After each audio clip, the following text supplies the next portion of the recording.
शास्त्रों के अनुसार शरद पूर्णिमा के दिन माँ लक्ष्मी जी भगवान श्री विष्णु के साथ गरुड़ पर बैठकर पृथ्वी लोक के भ्रमण के लिए आती हैं। माँ लक्ष्मी जी अपने भक्तों पर अपनी कृपा बरसाती हैं। मान्यता है कि जिस घर में अंधेरा या जो सोया रहता है, माँ लक्ष्मी उनके दरवाजे से लौट जाती हैं। माँ लक्ष्मी की कृपा से लोगों को कर्ज से मुक्ति मिलती है और यही कारण है कि शरद पूर्णिमा की रात को मुक्त पूर्णिमा भी कहा जाता है। शरद पूर्णिमा की रात को सबसे उज्जवल और सौर्य रात माना जाता है। इस दिन चंद्रमा की किरणों में विशेष औषधि गुण होते हैं जो स्वास्थ्य और समृद्धि प्रदान करते हैं। शरद पूर्णिमा का ये पावन पर्व भगवान श्री कृष्ण और लक्ष्मी जी से जुड़ा हुआ है और इसकी पूजा अर्चना से धन धान और खुशहाली की प्राप्ति होती है। भक्त इस रात को विशेष रूप से खीर बनाकर चंद्रमा की किरणों के तले रखते हैं जिसे अमृत तुल्य माना जाता है। चलिए तो शरद पूर्णिमा की कुछ कथाओं को सुनते हैं जो हमें उस रात्रि के महत्व व उससे मिलने वाले आशीर्वाद के बारे में बताती है।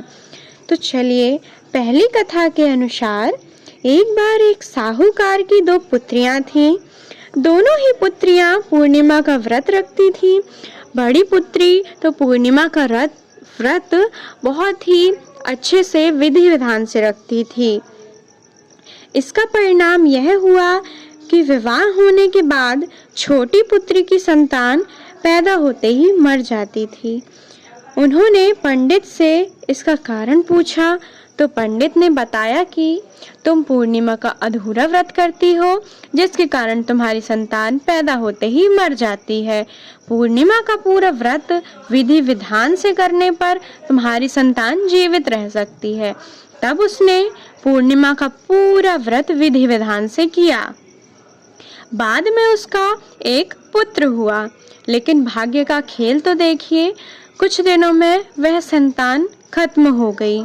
अपनी उस संतान को मृत देखकर छोटी बहन के पांव तले जमीन खिसक गई, लेकिन इस बार उसे लगा कि शायद से उसकी बड़ी बहन का पुण्य फल उसके पुत्र के प्राण वापस ले आए, और ऐसा सोचते ही अपने शिशु को एक पटरे पर चादर से ढक कर रख दिया और बड़ी बहन को घर से बुला लाई।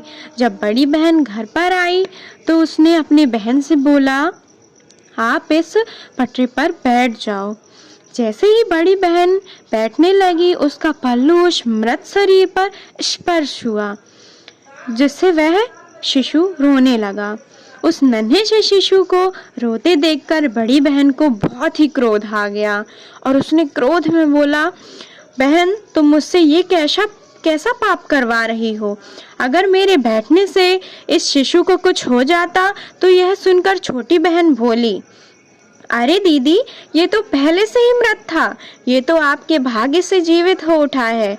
आपने हमेशा शरद पूर्णिमा का व्रत विधि विधान से किया है और यह उसका ही फल है कि यह आपके पल्लू के स्पर्श से ही जीवित हो उठा है।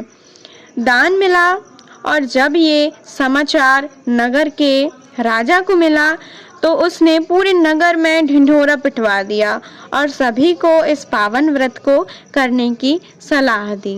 धन्यवाद।